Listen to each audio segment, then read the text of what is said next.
Hi hello ನಮಸ್ತೆ ಎಲ್ಲರಿಗೂ. ಇವತ್ತಿನ ಈ ಅಧಿವೇಶನದಲ್ಲಿ CBSE ಕನ್ನಡ ಭಾಷಾ ಪ್ರಶ್ನೆ ಪತ್ರಿಕೆ ತಯಾರಿಸುವಾಗ ನಾವು ಯಾವೆಲ್ಲ ಮುಖ್ಯ ಅಂಶಗಳನ್ನು ಗಮನಿಸಬೇಕು ಎನ್ನುವಂತಹ ಒಂದು ವಿಚಾರವನ್ನು ಇಟ್ಕೊಂಡು ಈ ಒಂದು ಅಧಿವೇಶನವನ್ನು ನಡೆಸ್ಕೊಡ್ತಾ ಇದ್ದೀವಿ. ಅದಕ್ಕಿಂತ ಮೊದಲು ನೀವೆಲ್ಲರೂ ಜ್ಞಾನೋದಯ ಯೂಟ್ಯೂಬ್ ಚಾನಲ್ಗೆ ಸಬ್ಸ್ಕ್ರೈಬ್ ಮಾಡ್ಕೊಳ್ಳಿ ಅಂತ ಹೇಳ್ತಾ ಇವತ್ತಿನ ಅಧಿವೇಶನವನ್ನು ನಾನು ಪ್ರಾರಂಭ ಮಾಡ್ತಾ ಇದ್ದೀನಿ ಸ್ನೇಹಿತರೆ. ಸಾಕಷ್ಟು ಬಾರಿ CBSE ಇರ್ಬೋದು, ಸಹೋದಯ ಇರ್ಬೋದು, ಅಥವಾ ಬೇರೆ ಪ್ರಶ್ನೆ ಪತ್ರಿಕೆಗಳನ್ನು ತಯಾರಿಸುವಂಥ ಸಂದರ್ಭದಲ್ಲಿ ಸಾಕಷ್ಟು ದೋಷಗಳು, ತಪ್ಪುಗಳು ಮತ್ತು ಆ ಒಂದು ಪ್ರಶ್ನೆ ಪತ್ರಿಕೆಯ ಸ್ವರೂಪದಲ್ಲಿ ವ್ಯತ್ಯಯಗಳಾಗುವಂಥದ್ದನ್ನು ನಾವು ಗಮನಿಸ್ತಾ ಇದ್ದೇವೆ. ಆ ಕಾರಣಕ್ಕಾಗಿ ಒಂದು ಪ್ರಶ್ನೆ ಪತ್ರಿಕೆಯನ್ನು ತಯಾರಿಸಬೇಕು ಅಂತ ಆದರೆ ಯಾವ ಅಂಶಗಳನ್ನು ಗಮನಿಸಬೇಕು ಅನ್ನುವಂಥದ್ದು ಬಹಳ ಮುಖ್ಯವಾಗ್ತದೆ. ಯಾವಾಗ ನಾವು ಈ ಎಲ್ಲ ಅಂಶಗಳನ್ನು ಸರಿಯಾಗಿ ಗಮನಿಸುವುದಿಲ್ಲ, ಆಗ ಪ್ರಶ್ನೆ ಪತ್ರಿಕೆಯು ದೋಷಪೂರಿತವಾಗಿ ಇರ್ತದೆ ಅನ್ನುವಂಥದ್ದನ್ನು ನಾವು ಇಲ್ಲಿ ಗಮನಿಸಬೇಕಾಗ್ತದೆ ಅನ್ನುವಂಥದ್ದು. ನಾನು ಇವತ್ತು ಒಂದು ಶಾರ್ಟ್ ಆಗಿ ಹೇಳ್ತೀನಿ, ಮುಂದಿನ ದಿನಗಳಲ್ಲಿ ಅದರ ಮೇಲೆ ದೀರ್ಘವಾಗಿ ಅದರ ಮೇಲೆ ಚರ್ಚೆಯನ್ನು ಮಾಡ್ತೀನಿ. ನೋಡಿ, ಬಹಳ ಮುಖ್ಯವಾಗಿ CBSE, ಅದರಲ್ಲೂ ಬಹಳ ಮುಖ್ಯವಾಗಿ ಇರುವಂಥದ್ದು ಅಂದರೆ ಕನ್ನಡ ಭಾಷಾ ವಿಷಯಕ್ಕೆ ನಾವು ಹೇಗೆ ಪ್ರಶ್ನೆ ಪತ್ರಿಕೆಗಳ ತಯಾರಿಸಬೇಕು ಅನ್ನುವಂಥದ್ದು ಮತ್ತೆ ನಾನು ಮಾತಾಡ್ತೀನಿ. ಆದರೆ ಈಗ ಯಾವ ಅಂಶಗಳನ್ನು ಗಮನಿಸಬೇಕು ಅನ್ನುವಂಥದ್ದನ್ನು ಇಟ್ಕೊಂಡು ಚರ್ಚೆಯನ್ನು ಮಾಡ್ತಾ ಇದ್ದೇನೆ. ನೋಡಿ, ಮೊದಲನೇದಾಗಿ ಪ್ರತಿಯೊಬ್ಬ ಶಿಕ್ಷಕರಿಗೆ ಶೈಕ್ಷಣಿಕ ಪರಿಕಲ್ಪನೆಯ ಜ್ಞಾನ ಇರಬೇಕು.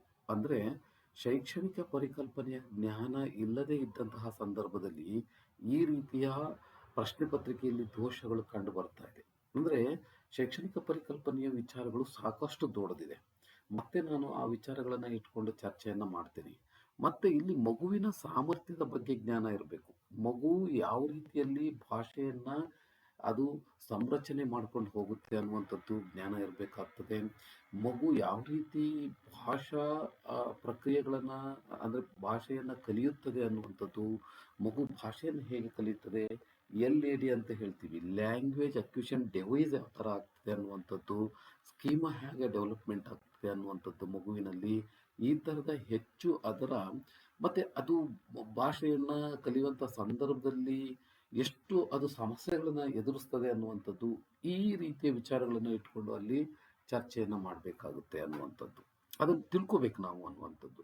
ಇನ್ನೊಂದು ಬಹಳ ಮುಖ್ಯವಾದ ಅಂಶ ಅಂತಂದರೆ ಅದು NEP ಮತ್ತು NCF ಅನ್ನು ನಾವು ಓದಲೇಬೇಕಾದದ್ದು.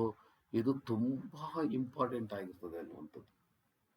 NEP ಮತ್ತು NCF ಅನ್ನು ಓದದೇ ಇರುವಂಥ ಸಂದರ್ಭದಲ್ಲಿ ನಮ್ಮ ಪ್ರಶ್ನೆ ಪತ್ರಿಕೆಗಳು ಸಾಕಷ್ಟು ದೋಷಪೂರಿತವಾಗಿರ್ತದೆ ಅನ್ನುವಂಥದ್ದು. ಆ ಕಾರಣಕ್ಕೆ ಇದನ್ನು ಚೆನ್ನಾಗಿ ಓದಿರಬೇಕು, ತಿಳ್ಕೊಂಡಿರಬೇಕು. ಇನ್ನು ಈ ಪ್ರಶ್ನೆ ಪತ್ರಿಕೆಯನ್ನು ರಚನೆ ಮಾಡುವಂತಹ ಸಂದರ್ಭದಲ್ಲಿ ಅಲ್ಲಿ ಕರಿಕುಲಮ್ ಏನಿದೆ, ಆ ಕರಿಕುಲಮ್ಮಲ್ಲಿ ಇರುವಂತಹ ಅಂಶಗಳನ್ನೇ ಬಳಸಿಕೊಂಡು ಅದರ ಹೊರಗಡೆ ಹೋಗದ ಹಾಗೆ ಇಟ್ಟುಕೊಂಡು ನಾವು ಪ್ರಶ್ನೆ ಪತ್ರಿಕೆಗಳನ್ನು ತಯಾರಿ ಮಾಡಬೇಕಾಗ್ತದೆ ಅನ್ನುವಂಥದ್ದು. ಸಾಮಾನ್ಯವಾಗಿ ವ್ಯಾಕರಣ ಭಾಗದಲ್ಲೂ ಕೂಡ ಅಲ್ಲಿ ಪಠ್ಯ ಪುಸ್ತಕದಲ್ಲಿ ಇರುವಂಥದ್ದನ್ನು ನಾವು ಆ ಪಠ್ಯ ಪುಸ್ತಕ ಮತ್ತು ಮಗುವಿಗೆ ಕರಿಕ್ಯುಲಮ್ಗೆ ಅದು ಹೊಂದಿಕೆ ಆಗಬೇಕು. ಆಗ ಮಾತ್ರ ಅದು ಸರಿ ಆಗ್ತದೆ. ಯಾಕಂದರೆ ಆ ಮಗು ಏನಾಗಿರ್ತದೆ ಅಂದರೆ ಪಠ್ಯ ಪುಸ್ತಕ ಮತ್ತು ಪಠ್ಯಕ್ರಮದ ಒಳಗಡೆ ಸಾಕಷ್ಟು ವಿಷಯಗಳನ್ನು ತಿಳ್ಕೊಂಡಿರ್ತದೆ ಮತ್ತು ತಿಳ್ಕೊಳ್ಳುವಂಥ ಸಂದರ್ಭ ಇರ್ತದೆ. ನಾವು ಅಲ್ಲಿಂದ ಹೊರಗಡೆ ಹೋಗ್ಬಿಡ್ತೀವಿ. ಈ ಥರದ್ದು ಸಾಕಷ್ಟು ಉದಾಹರಣೆಗಳು ಆಗಿರುವಂಥದ್ದು ಇದೆ. ಆ ಕಾರಣಕ್ಕಾಗಿ ಅದನ್ನು ಸರಿಯಾಗಿ ನಾವು ಪಾಲನೆ ಮಾಡಲೇಬೇಕಾಗುತ್ತೆ ಅನ್ನುವಂಥದ್ದು. ಇನ್ನೂ ಬಹಳ ಮುಖ್ಯವಾಗಿ ಬ್ಲೂಮ್ ವರ್ಗೀಕರಣ, ಬ್ಲೂಮ್ನ ಟ್ಯಾಕ್ಸಾನಮಿಯನ್ನು ಚೆನ್ನಾಗಿ ಅರ್ಥ ಮಾಡಿಕೊಳ್ಳಬೇಕು. ಅರ್ಥ, ಗ್ರಹಿಕೆ, ಅಲ್ಲಿ ಬರುವಂತಹ ಗ್ರಹಿಕೆಗೆ, ನಾಲೆಡ್ಜ್ಗೆ, ಅಂಡರ್ಸ್ಟ್ಯಾಂಡಿಂಗಿಗೆ, ಕ್ರಿಯೇಟಿವಿಟಿಗೆ ಮತ್ತು ಮೌಲ್ಯಮಾಪನಕ್ಕೆ ಇರುವಂಥದ್ದು, ವಿಶ್ಲೇಷಣೆಗೆ, ಸಂಶ್ಲೇಷಣೆಗೆ ಯಾವ ರೀತಿ ನಾವು ಬ್ಲೂಮ್ ಟ್ಯಾಕ್ಸಾನಮಿ ಇಟ್ಕೊಂಡು ಸಾಕಷ್ಟು ಚರ್ಚೆಯನ್ನು ಮಾಡಬೇಕು. ಅದರ ಹಿನ್ನೆಲೆಯಲ್ಲಿಯೇ ನಮ್ಮ ಪ್ರಶ್ನೆ ಪತ್ರಿಕೆ ಇರಬೇಕು, ಬ್ಲೂ ಪ್ರಿಂಟ್ ಇರಬೇಕಾಗ್ತದೆ ಅನ್ನುವಂಥದ್ದು, ಅದನ್ನು ನಾವಿಲ್ಲಿ ನೋಡಬೇಕಾಗುತ್ತೆ ಅನ್ನುವಂಥದ್ದು. ಇದು 5ನೇ ಅಂಶ. ಇನ್ನು ಬ್ಲೂ ಪ್ರಿಂಟನ್ನು ನಾವು ತಯಾರಿ ಮಾಡ್ಕೋಬೇಕಾಗ್ತದೆ. ನೋಡಿ, ಬ್ಲೂ ಪ್ರಿಂಟನ್ನು ತಯಾರಿ ಮಾಡಿಕೊಳ್ಳುವಂಥ ಸಂದರ್ಭದಲ್ಲಿ ಬಹಳ ವಿಶೇಷವಾದಂತಹ ಅಂಶಗಳನ್ನು ನಾವು ಗಮನಿಸಬೇಕಾಗ್ತದೆ. ಯಾವ ಪ್ರಶ್ನೆಯನ್ನು ನಾವು ಯಾವ ಭಾಗದಿಂದ ತೆಗೆದುಕೊಂಡಿದ್ದೇವೆ, ಯಾವ ಪುಟದಿಂದ ತೆಗೆದುಕೊಂಡಿದ್ದೇವೆ, ಅದು ಪಠ್ಯ ಪುಸ್ತಕ ಇದ್ರೆ ಯಾವ ಪಠ್ಯ ಪುಸ್ತಕದ ಪುಟ ಪುಟ ಸಂಖ್ಯೆ ಯಾವುದು, ಅಥವಾ ಯಾವುದೋ ವ್ಯಾಕರಣ ಪುಸ್ತಕ ಅಂತಂದ್ರೆ ಆ ವ್ಯಾಕರಣ ಪುಸ್ತಕದ ಪುಟ ಸಂಖ್ಯೆ ಯಾವುದು, ಈ ರೀತಿ ಎಲ್ಲ ಮೆನ್ಷನ್ ಮಾಡಬೇಕಾಗ್ತದೆ. ಸುಮ್ಮನೆ ನಾವು ಪ್ರಶ್ನೆ ಪತ್ರಿಕೆಯನ್ನು ತೆಗಿಲಿಕ್ಕೆ ಬರಲ್ಲ, ಅದಕ್ಕೋಸ್ಕರವೇ ಆಗ ಅದು ಸಿಕ್ಕಾಕೊಳ್ತದೆ ಅನ್ನುವಂಥದ್ದು. ಬ್ಲೂ ಪ್ರಿಂಟ್ ಮಾಡುವಾಗ ಅದು ಸಿಕ್ಕಾಕೊಳ್ತದೆ, ಇದನ್ನು ಬೇರೆ ಎಲ್ಲೋ ತೆಗೆದುಕೊಂಡಿದ್ದಾರೆ ಅಂದರೆ ಆಗ ಸಿಕ್ಕಾಕೊಳ್ತದೆ ಅನ್ನುವಂಥದ್ದು. ಸೊ ಆ ಕಾರಣಕ್ಕಾಗಿ ನಾವು ಬಹಳ ಮುಖ್ಯವಾಗಿ ಇಲ್ಲಿ ಗಮನಿಸಬೇಕಾಗಿದ್ದು ಏನು ಅಂತಂದರೆ, ಬ್ಲೂ ಪ್ರಿಂಟನ್ನು ರಚನೆ ಮಾಡ್ಕೋಬೇಕು.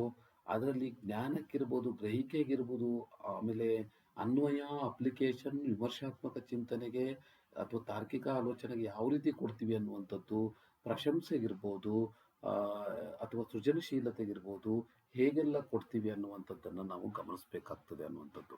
ಇನ್ನು ಭಾಷಾ ಕೌಶಲಗಳು ನಮಗೆ ಗೊತ್ತೇ ಇದೆ, ಎಲ್ಲರೂ ಕೂಡ ಮಾತಾಡ್ತೀವಿ LSRW. ಈ ಭಾಷಾ ಕೌಶಲಗಳ ಮೇಲೆ ಪ್ರಶ್ನೆ ಪತ್ರಿಕೆಗಳು ಇದ್ದೇ ಇರುತ್ತದೆ ಅನ್ನುವಂಥದ್ದು. ಆದರೆ ಭಾಷಾ ಪರಿಕಲ್ಪನೆಯ ಬಗ್ಗೆ ಅರ್ಥ ಮಾಡ್ಕೊಂಡಿರ್ಬೇಕು ನಾವು. ಅಂದರೆ ಮಗು, ನಾನು ಹೀಗೆ ಹೇಳಿದೆ, ಮಗು ಭಾಷೆಯನ್ನು ಹೇಗೆ ಕಲಿಯುತ್ತದೆ ಅಂತ, ಅದು ಅದರ ಮಗುವಿನ ಸಾಮರ್ಥ್ಯ ಏನು ಅನ್ನುವಂಥದ್ದನ್ನು ನಾವು ನೋಡಬೇಕಾಗ್ತದೆ. ಇದು ಬಹಳ ಮುಖ್ಯವಾಗಿ ಇರುವಂತಹ ಒಂದು ಅಂಶ ಆಗಿದೆ ಅನ್ನುವಂಥದ್ದು. ಮುಂದಿನ ಹಂತಗಳಲ್ಲಿ ಸಾಮರ್ಥ್ಯಾಧಾರಿತ ಪ್ರಶ್ನೆಗಳು ಇರಬೇಕು. ಸಾಮರ್ಥ್ಯಾಧಾರಿತ ಪ್ರಶ್ನೆಗಳಲ್ಲಿ ಸಾಮಾನ್ಯವಾಗಿ ನಾನು ಹಿಂದೆ ಹೇಳಿದ ಬ್ಲೂ ಪ್ರಿಂಟನ್ನು ಮಾಡುವಂಥ ಸಂದರ್ಭದಲ್ಲಿ ಅರ್ಥಗ್ರಹಿಕೆಗೆ ಯಾವ ರೀತಿ ಪ್ರಶ್ನೆಗಳು, ವಿವರಣೆಗೆ ಯಾವ ರೀತಿ, ವಿಶ್ಲೇಷಣೆಗೆ ಎಷ್ಟು, ಅನ್ವಯ ಎಷ್ಟು, ಸೃಜನಶೀಲತೆಗೆ ಎಷ್ಟು, ಉತ್ತೇಜನ, ಸಾಮರ್ಥ್ಯಾಧಾರಿತ ಪ್ರಶ್ನೆಗಳಿಗೆ ಹೆಚ್ಚಿನ ಮಹತ್ವವನ್ನು ನಾವಿಲ್ಲಿ ನೀಡಬೇಕಾಗ್ತದೆ. ಮತ್ತೆ ಸಮತೋಲನದ ಕಠಿಣತೆಯ ಮಟ್ಟ ಇರಬೇಕು. ನಾನು ಮೊನ್ನೆ ನೋಡುವಂಥ ಸಂದರ್ಭದಲ್ಲಿ ಪ್ರಶ್ನೆ ಪತ್ರಿಕೆಯನ್ನು ಎಲ್ಲವೂ ಕಠಿಣವಾಗಿತ್ತು. ಎಲ್ಲವೂ ಕಠಿಣ ಆಗಿದ್ರೆ ಅದು ಪ್ರಶ್ನೆ ಪತ್ರಿಕೆ ಆಗುವುದಿಲ್ಲ. ಎಲ್ಲವೂ ಸುಲಭವಾಗಿದ್ರೂ ಕೂಡ ಅದು ಪ್ರಶ್ನೆ ಪತ್ರಿಕೆ ಆಗಿರುವುದಿಲ್ಲ. ಹಾಗಾದರೆ ಅದು ಎಲ್ಲ ಮಕ್ಕಳಿಗೆ ಅನುಕೂಲವಾಗಿರುವ ಹಾಗೆ ಇರುವಂಥದ್ದಾಗಿರ್ತದೆ. ಹಿಂದೆ ಕಠಿಣತೆ, ಸುಲಭತೆ ಈ ಥರ ಎಲ್ಲ ಇತ್ತು. ಹಿಂದೆ ನಾವೀಗೊಂದು 2-3 ವರ್ಷದ ಹಿಂದೆ CBSEಯಲ್ಲಿ ಈಗ ಸಾಮರ್ಥ್ಯಾಧಾರಿತ ಏನು ಆಧಾರಿತವಾಗಿ ನಾವು ಅದನ್ನು ನೋಡಬೇಕು. ಸಾಮರ್ಥ್ಯಕ್ಕೆ ಅನುಗುಣವಾಗಿ, ಮಗುವಿನ ಸಾಮರ್ಥ್ಯಕ್ಕೆ ಅನುಗುಣವಾಗಿ ಪ್ರಶ್ನೆಗಳನ್ನು ಸಿದ್ಧಪಡಿಸಬೇಕಾಗಿದೆ. ಮುಂದಿನ ದಿನಗಳಲ್ಲಿ ಪ್ರಶ್ನೆ ಪತ್ರಿಕೆಯಲ್ಲಿ CBSE ಏನು ಕನ್ನಡ ಇರ್ಬೋದು ಅಥವಾ ಎಲ್ಲ ಪ್ರಶ್ನೆ ಪತ್ರಿಕೆಯಲ್ಲೂ ಕೂಡ ಇದೇ ಬರ್ತದೆ ಹೊರತು ಕಠಿಣತೆ, ಸರಳತೆ ಹಿಂದೆಲ್ಲ ಇತ್ತು. ಅದೆಲ್ಲ ಕೆಲವು ಬಹಳಷ್ಟು ಚೇಂಜ್ ಆಗುತ್ತೆ, ಸಾಕಷ್ಟು ಬದಲಾವಣೆಗಳಾಗ್ತಾ ಹೋಗುತ್ತೆ ನಮ್ಮ ಶಿಕ್ಷಣದ ವ್ಯವಸ್ಥೆಯಲ್ಲಿ. ಹೊಸ NEP ಬಂದಮೇಲೆ, NCF ಬಂದಮೇಲೆ ಅದನ್ನು ಓದಿದಾಗ ನಮಗೆ ಬದಲಾವಣೆಗಳನ್ನು ಬಯಸುವಂಥದ್ದಾಗಿರಬೇಕಾಗ್ತದೆ ಅನ್ನುವಂಥದ್ದು. ಆ ಕಾರಣಕ್ಕಾಗಿ ಸಾಮರ್ಥ್ಯಾಧಾರಿತ ಪ್ರಶ್ನೆಗಳು, ಇನ್ನೊಮ್ಮೆ ಹೇಳ್ತಾ ಇದ್ದೇನೆ, ಇದಕ್ಕೆ ಇನ್ನು ಮೇಲೆ ಹೆಚ್ಚು ನಮಗೆ ಏನು ಅವಕಾಶ ಇರುವಂಥದ್ದು ಸಾಮರ್ಥ್ಯಾಧಾರಿತ. ಅದನ್ನು ನಾನು ಮುಂದಿನ ದಿನಗಳಲ್ಲಿ ಮತ್ತೆ ನಾನು ತಿಳಿಸ್ಕೊಡ್ತೀನಿ, ಹೇಗೆ ಸಾಮರ್ಥ್ಯಾಧಾರಿತ ಪ್ರಶ್ನೆಗಳನ್ನು ರಚನೆ ಮಾಡಬೇಕು ಅನ್ನುವಂಥದ್ದು ಕೂಡ. ಇನ್ನು ವಿವಿಧ ರೀತಿಯ ಪ್ರಶ್ನೆಗಳು ಇದರಲ್ಲಿ ಬರುತ್ತೆ, ಇದೆಲ್ಲ ನಮಗೆ ಗೊತ್ತಿರುವಂಥದ್ದು.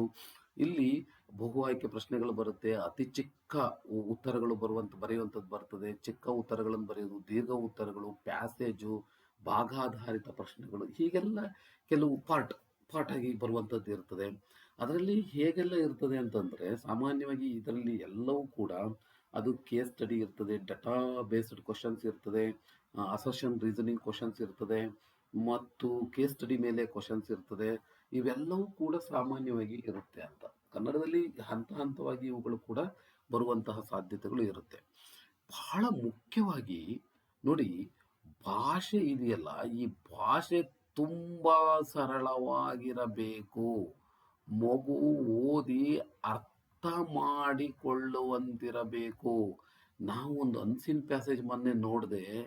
ಆ ಅನ್ಸಿನ್ ಪ್ಯಾಸೇಜಲ್ಲಿ ಹೇಗಿದೆ ಅಂತಂದರೆ, ಮೊದಲು ಎಲ್ಲೋ ಪ್ರಾರಂಭ ಮಾಡಿ ಒಂದು ಕಡೆ ತೆಗೆದುಕೊಂಡು ಹೋಗಿದ್ದಾರೆ. ಅದು ಈ ಶಿವಕೋಟ್ಯಾಚಾರ್ಯನ ಒಡ್ಡಾರಾಧನೆಯಲ್ಲಿ ಬರುವಂತಹ ಏನು ಗದ್ಯದ ಭಾಗ ಬರ್ತದಲ್ಲ, ಹಂಗಿದೆ. ಮಗು ಕಾನ್ಸಂಟ್ರೇಟ್ ಮಾಡ್ಲಿಕ್ಕೆ ಆಗಲ್ಲ ಆ ರೀತಿ ಕೊಡುವಂತಹ ಸಂದರ್ಭದಲ್ಲಿ. ಹಾಗಾಗಿ ಸ್ಪಷ್ಟ ಆಗಿರಬೇಕು ಮತ್ತು ಪ್ರಶ್ನೆಗಳು ಬಹಳ ಸ್ಪಷ್ಟವಾಗಿರಬೇಕು. ಗೊಂದಲದ ಪ್ರಶ್ನೆಗಳು ಇರಬಾರ್ದು. ಮೊನ್ನೆ ಒಂದು ಇತ್ತು, ನಾನು ಒಂದು 2-3-4 ಗುರುತಿಸಿದ್ದೀನಿ ಆ ಥರದ್ದು.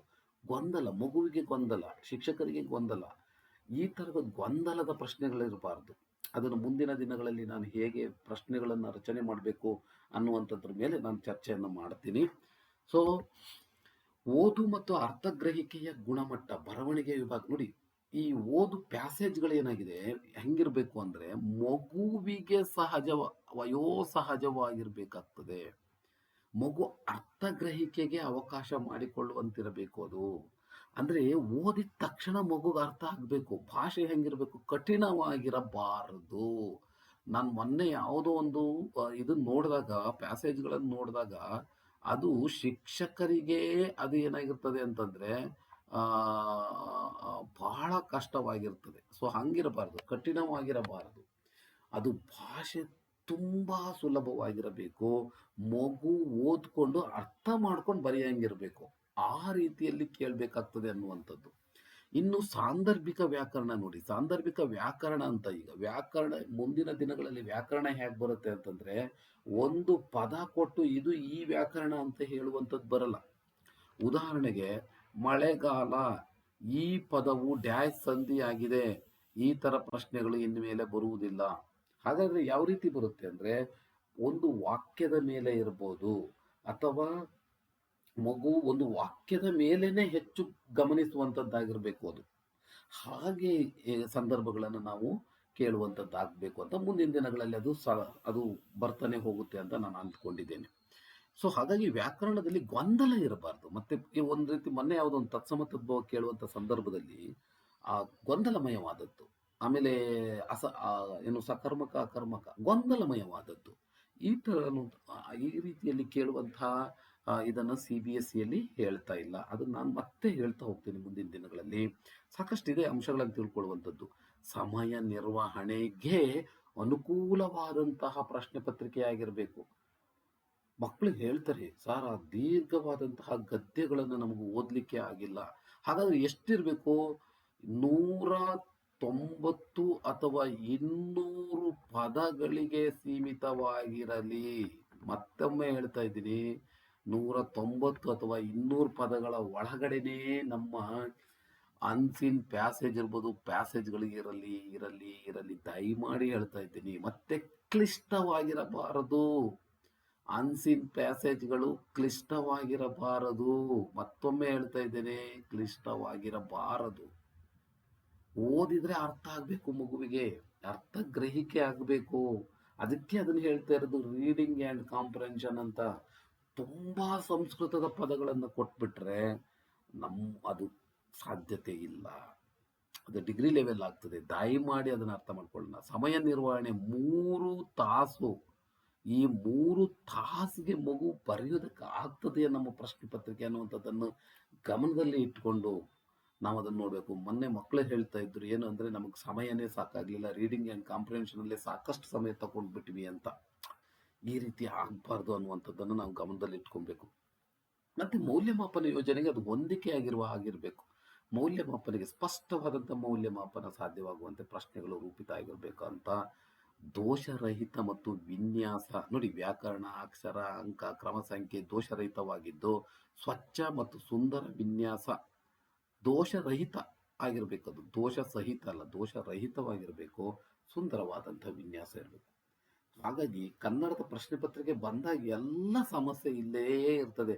ಯಾವ 53 ಪ್ರಶ್ನೆಗಳನ್ನು ಕೇಳಿದ್ದಾರೆ ಒಂದ್ಸಾರಿ. ಅಂದ್ರೆ ನಾವು CBSE ವೆಬ್ಸೈಟ್ ಅಲ್ಲಿ ಬಂದಿರುವಂತಹ ಆ ಒಂದು ಕ್ರಮವನ್ನು ಅನುಸರಿಸ್ತಿದ್ರೆ ಮಕ್ಕಳಿಗೆ ಗೊಂದಲ ಆಗುತ್ತೆ. ಇನ್ನೊಂದು ಬಹಳ ಮುಖ್ಯವಾದದ್ದು ಅಂದ್ರೆ ಸಾಂಸ್ಕೃತಿಕ, ಧಾರ್ಮಿಕ, ಸಾಮಾಜಿಕ ಸಂವೇದನೆ. ನೋಡಿ, ಯಾವುದೇ ಒಂದು ಪ್ರಶ್ನೆ ಪತ್ರಿಕೆ ಒಂದು ಧಾರ್ಮಿಕವಾದಂತಹ ವಿಚಾರಗಳಿಗೆ, ಒಂದೇ ಧರ್ಮ ಅಥವಾ ಯಾವುದೋ ಒಂದು ಜಾತಿ ಸಂಕುಲಗಳಿಗೆ ಇಟ್ಟುಕೊಂಡು ಸಾಮಾಜಿಕ ಸಂವೇದನೆಗಳಿಗೆ ಯಾವುದೇ ರೀತಿಯಲ್ಲಿ ಅವರಿಗೆ ಏನು ವಿವಾದಾತ್ಮಕ ವಿಷಯವಾಗಿ ಇರಬಾರದು. ಆ ವಿವಾದಾತ್ಮಕ ವಿಷಯಗಳನ್ನು ತಪ್ಪಿಸಬೇಕು. ಅದು ಇತಿಹಾಸ ಇರ್ಬೋದು, ಧಾರ್ಮಿಕವಾಗಿರ್ಬೋದು, ಸಾಂಸ್ಕೃತಿಕವಾಗಿರ್ಬೋದು, ಅದು ಜಾತ್ಯತೀತವಾಗಿರಬೇಕು. ಇದು ಕೂಡ ಸಾಕಷ್ಟು ಸಂದರ್ಭಗಳಲ್ಲಿ ಬಂದ್ಬಿಡುತ್ತೆ. ದಯಮಾಡಿ ಅದನ್ನು ನಾವು ಗಮನಿಸಬೇಕಾಗ್ತದೆ. ಇದನ್ನು ನಾವು ಓದಲೇಬೇಕು. NCF ಅಲ್ಲಿ ಸಂವಿಧಾನದ ಆಶಯಗಳನ್ನು ಇಟ್ಕೊಂಡು ರಚನೆಯನ್ನು ಮಾಡಬೇಕು ಅನ್ನುವಂಥದ್ದು. ಆ ನಂತರದಲ್ಲಿ CBSE ಪರೀಕ್ಷಾ ಮಾರ್ಗಸೂಚಿಗಳ ಪಾಲನೆಯನ್ನು ಮಾಡಬೇಕು. CBSE ಯಾವ ರೀತಿಯ ಸೂಚನೆಗಳನ್ನು, ಮಾನದಂಡಗಳನ್ನು ನೀಡುತ್ತೆ, ಅದೇ ರೀತಿ ಅಂದರೆ ನಾನಿಲ್ಲಿ ಏನು ಹೇಳ್ತಾ ಇದ್ದೀನಿ ಅಂತಂದರೆ, ಒಂದು ಸರಿ ಶಾಂಪಲ್ ಕ್ವಶನ್ ಪೇಪರ್ ಬಂತು ಅಂದರೆ ಅದರಂತೆಯೇ ನಾವು ಪಾಲನೆಯನ್ನು ಮಾಡಬೇಕಾಗುತ್ತೆ. ಅದನ್ನು ಹೊರತುಪಟ್ಟಿ ಮಾಡಬಾರ್ದು. ಪಠ್ಯಕ್ರಮದಲ್ಲಿ ಕೇಳಲಾಗಿದೆ ಗ್ರಾಮರ್ಗಳಲ್ಲಿ, ಇದರಲ್ಲಿ ಸಂಭವನಾರ್ಥಕ, ವಿದ್ಯಾರ್ಥಕ ಇದರಲ್ಲಿ ಅತ್ಯಂತ ಸರಳ ವಾಕ್ಯಗಳಿರಲಿ ಅಂತ ಕೊಟ್ಟಿದೆ. ಆದರೆ ಅದನ್ನು ಕೇಳ್ತಾ ಇಲ್ಲ. ದಯಮಾಡಿ ಆ ರೀತಿ ಪಠ್ಯಕ್ರಮವನ್ನು, ಅದರಲ್ಲೂ CBSE ಪಠ್ಯಕ್ರಮವನ್ನು ಅನುಸರಿಸಿ ನಾವು ಪ್ರಶ್ನೆ ಪತ್ರಿಕೆಯನ್ನು ತೆಗಿಬೇಕಾಗ್ತದೆ. ಯಾಕಂದರೆ ಅದು ವೆಬ್ಸೈಟಲ್ಲಿ ಬಂದ್ಬಿಟ್ಟಿದೆ. ಅದು ವೆಬ್ಸೈಟಲ್ಲಿ ಬಂದ ಮೇಲೆ CBSE ಇಂದ ಬಂದಿದೆ ಅಂತ ನಾವು ಅರ್ಥ ಮಾಡ್ಕೋಬೇಕಾಗ್ತದೆ. ಆ ಕಾರಣಕ್ಕಾಗಿ ಅದನ್ನು ಗಮನಿಸಬೇಕು ಅಂತ ಹೇಳ್ತಾ, ಮುಂದಿನ ಒಂದು ಸಂದರ್ಭದಲ್ಲಿ ಇನ್ನೂ ಹೆಚ್ಚಿನ ವಿಷಯಗಳನ್ನು ಅಂದರೆ ಪರೀಕ್ಷೆ ಮತ್ತು ಈ ಪ್ರಶ್ನೆ ಪತ್ರಿಕೆಯನ್ನು ರಚನೆ ಮಾಡೋದು ಇನ್ನೂ ಕೇವಲ ಇಷ್ಟು ನಿಮಿಷಕ್ಕೆ ಅದು ಸಾಧ್ಯ ಆಗುವುದಿಲ್ಲ. ಸುಮಾರು 2 ದಿನ 3 ದಿನದ ಕಾರ್ಯಾಗಾರದ ಅವಶ್ಯಕತೆ ಇರ್ತದೆ ಇದಕ್ಕೆ ಅಂತ ಹೇಳ್ತಾ, ಸೊ ನಾನು ಈ ಒಂದು ಸಣ್ಣ ಮಾಹಿತಿಯನ್ನು, ಚಿಕ್ಕ ಮಾಹಿತಿಯನ್ನು ಹಂಚಿಕೊಂಡಿದ್ದೀನಿ. ಇನ್ನೂ ಪ್ರಶ್ನೆ ಪತ್ರಿಕೆಯನ್ನು ರಚನೆ ಮಾಡೋದು ಹೇಗೆ ಅನ್ನುವಂಥದ್ರ ಬಗ್ಗೆ ಮತ್ತೆ ನಾನು ವಿಸ್ತೃತವಾಗಿ ಚರ್ಚೆ ಮಾಡ್ತೀನಿ ಅಂತ ಹೇಳ್ತಾ ಧನ್ಯವಾದಗಳು.